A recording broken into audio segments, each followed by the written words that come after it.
So it's time for the review of the Sheffield United away game. First game back in the ground. Hope you guys enjoyed the vlog that has been put up previous to this.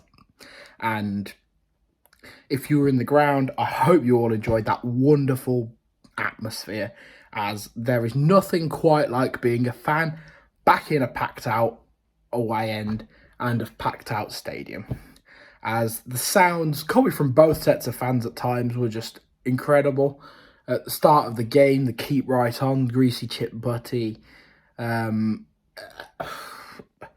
just sent shivers down my spine to be back at a football match.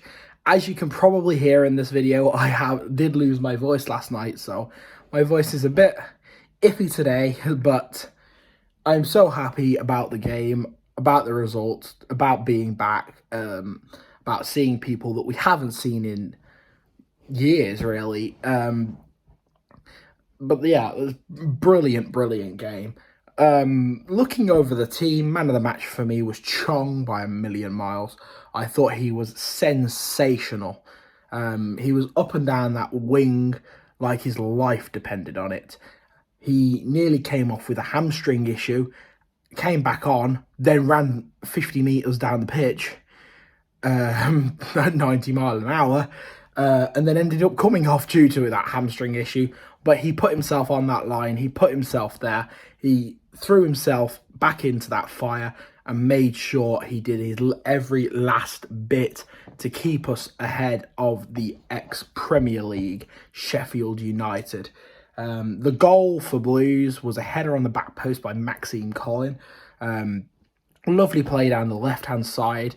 Bella had the ball, cut back, put it into the middle of the box. Juki wasn't there. Colin was about 5-10 yards outside the box. Sprinted in about the penalty spot, headers it right into the bottom corner. Perfectly headed, right down. Lovely goal. Lovely teamwork. Wonderful moments. That away end was beyond bouncing at that point. So moving on from that, we had multiple other opportunities. Chong had a chance which he put over the bar. Chong had another chance that was blocked by one of their players. Hogan had a chance for about 2 yards out which he put over the bar. Juki had a header which he put wide of the goal. One went just over Bella's head on towards the back stick. So we had chances, we played brilliantly, and we deserved that victory. And it's not very often that I will come away from a game against a relegated side as a Blues fan and think we deserve to win. We have in previous seasons won that first game of the season. The last 2 seasons we've won 1-0. So now it's the last 3 seasons we've won 1-0. But the last 2 seasons before this, we beat Brentford 1-0. And they were a team looking at sending themselves up into the Premier League. They were a team to be reckoned with. They were a team that we managed to beat. But this just felt different to those.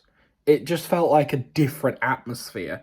The way the game was being played, the way the players were passionately playing. They were playing for that shirt. You could tell they were proud to be donning the Birmingham City badge. Colin was just sensational. He was the secondary place for man of the match for me. He obviously scored the goal. He scored another goal which was disallowed. Chong put the ball over into the box and wonderful header on the back post into the top corner by Colin. But Juki pushed one of their players on the back post.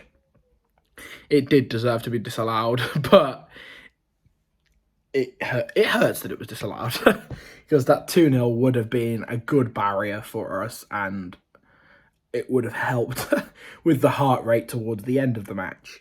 Sheffield United had their own chances. They hit the post just after we scored.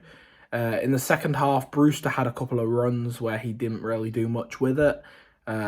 Sharp had a chance in the middle. They had a couple that they just put straight across the box and no one was there.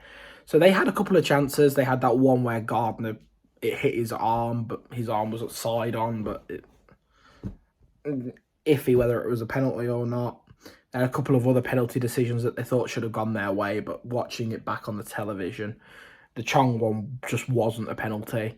The Gardner one for the handball, maybe, but it's not very often Sky side with Blues, and the commentators were saying that they didn't think it was.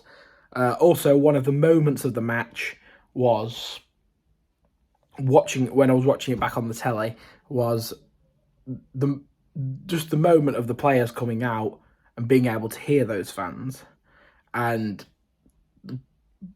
it was spine tingling to hear it. It just was brilliant, and I just can't explain how it felt.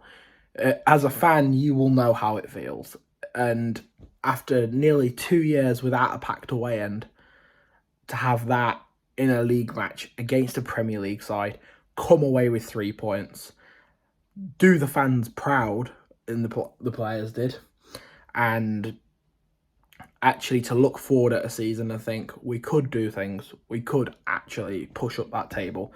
Sky actually saying at one point that they think we could be in that top 10 battle if we continue the way we are. These are the kinds of things that, as a Blues fan, you don't hear. It hasn't been said before, really. And the last few years, people have said we'll do all right. No one's ever thought top half, maybe at a push, but top 10 is a real possibility. And obviously, today we've woken up with the links of Scott Dan and Lyle Taylor, which would add a lot to the squad. Obviously, Lyle Taylor, they've said, probably won't come in unless Cosgrove goes out, but Wickham are interested in Cosgrove, so that might have an impact on that. If he goes, then Lyle Taylor will come in, and I think Lyle Taylor could be a very good addition, although he struggled at Forest. I think Bowyer got the best out of him previously, and if Bowyer rates him, I don't doubt him rating him, because he's rated other players and they've played brilliantly. So, yeah, you've got to have faith, got to look forward.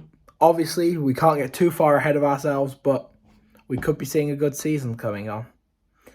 Keep right on to the cup game next week, and then on to Saturday's game at home against Stoke. That's going to be a big one. Keep right on.